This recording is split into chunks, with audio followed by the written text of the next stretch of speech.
Percy Jackson and the Olympians creator Rick Riordan says original books did not explore Medusa's character because the title hero lacked the bandwidth for deconstructing the patriarchy. Oh boy, this is definitely going to be big brain, I can already tell. Spencer Bakuli brings this to us from over into Bounding into Comics. In his latest attempt to justify the changing of his own source material and its jump to the small screen, series creator Rick Riordan says the reason why his original Percy Jackson and the Olympians books lack the proper exploration of Medusa's character compared to the series' current Disney Plus adaptation is that Percy Jackson himself was unaware of how to go about deconstructing the patriarchy. Spooky, I know.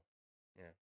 As seen in Reardon's initial telling of his take on Greek mythology, the snake-haired Gorgon is introduced as a deceptive Middle Eastern shopkeeper who, even in modern times, uses the lure of taking a victim's photograph to expose them to her stone-turning gaze.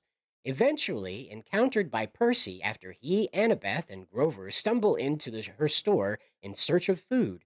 Medusa initially feigns kindness to the trio until they discover that, in a twisted expression of her love for her former beau Poseidon, she wishes to add the group's leader to her collection. That's right, she wants to capture Percy.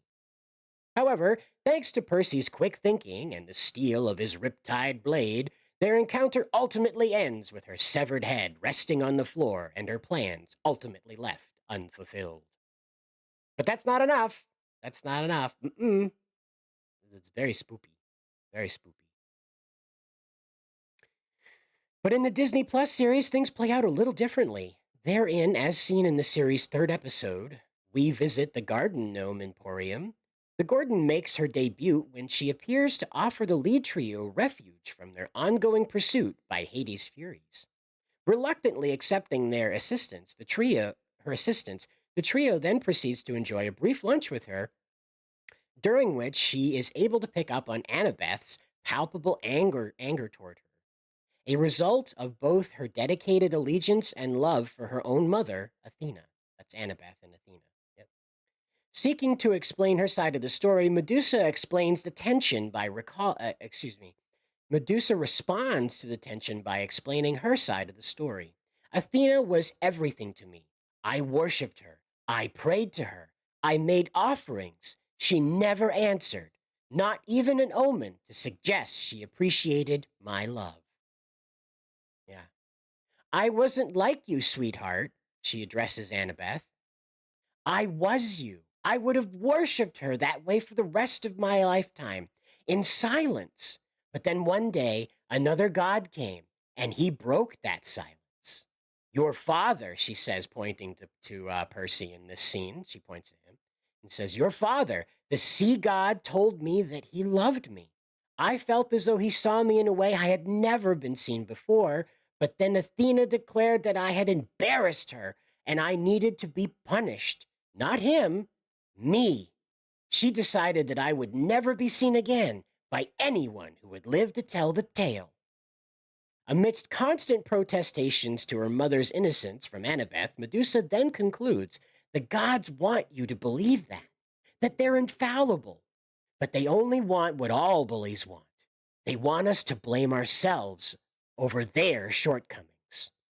However, from there, her story plays out largely the same as it does in the books, with her meeting her ultimate fate courtesy of the head-severing blow granted to her from Percy's blade. As to why this particular change was made to Medusa's character, the series cast and crew would later elaborate on their reasoning during a post-episode premiere interview given to Variety's Salome uh, Salome Hailu. I'm really trying. According to Reardon's wife, Rebecca, who also serves as an executive producer on the Disney Plus series, quote, the only reason Medusa is not more fleshed out in the books was that it was Percy's narrative, and we don't have her perspective.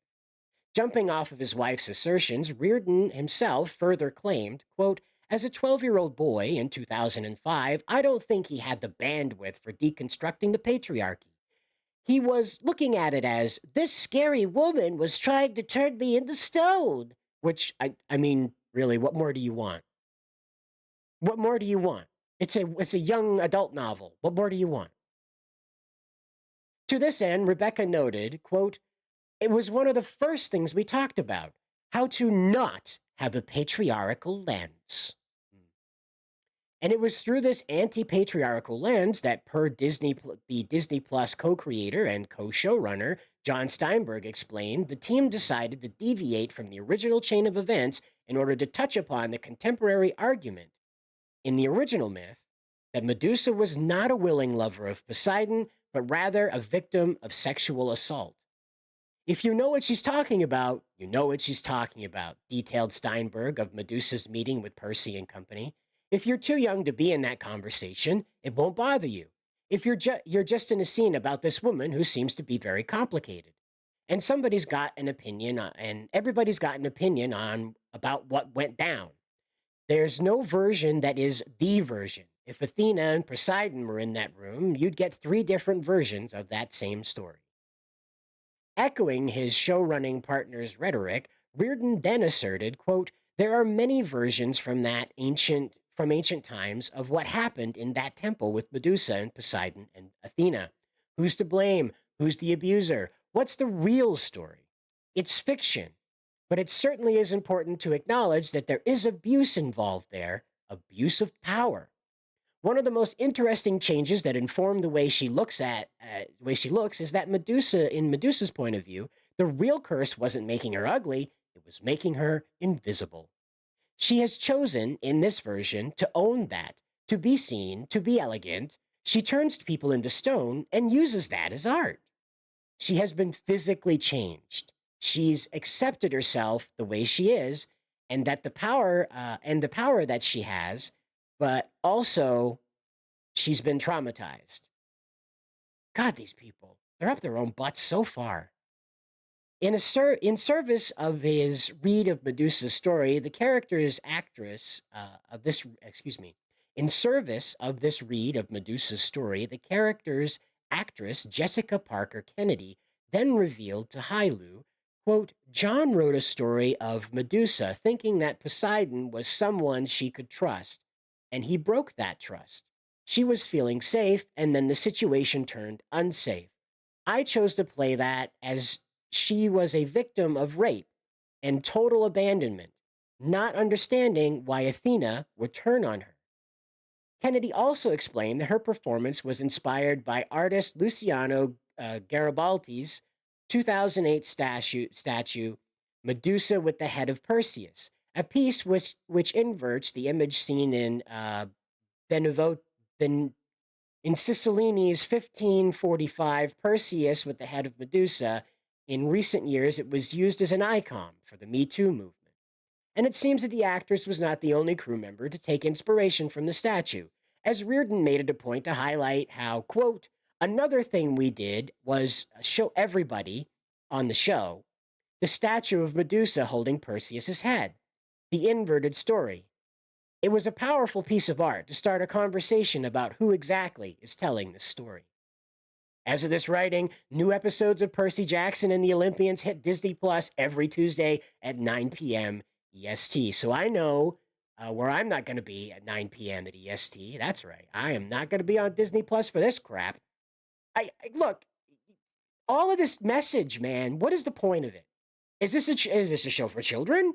Why is this coming up in a show for children? I understand why it wasn't in the books, Mr. Reardon. It wasn't meant for children. It's not a topic for children. What are you doing putting it in Percy Jackson and the Olympians, which is clearly marketed for a youth audience? I mean, let me just throw this at you. Consider, what if the Power Rangers decided to do this, right? What if just one episode of the Power Rangers was like, that time that thing happened? It's ridiculous. And it's totally out of bounds. And if you want to tell that story, Mr. Reardon, go out and tell it separately, not in Percy Jackson stories that you deliberately marketed to children. Look, I'll see you guys in the next one. Feel free to leave a comment on how you feel about it. This is just dumb, in my opinion.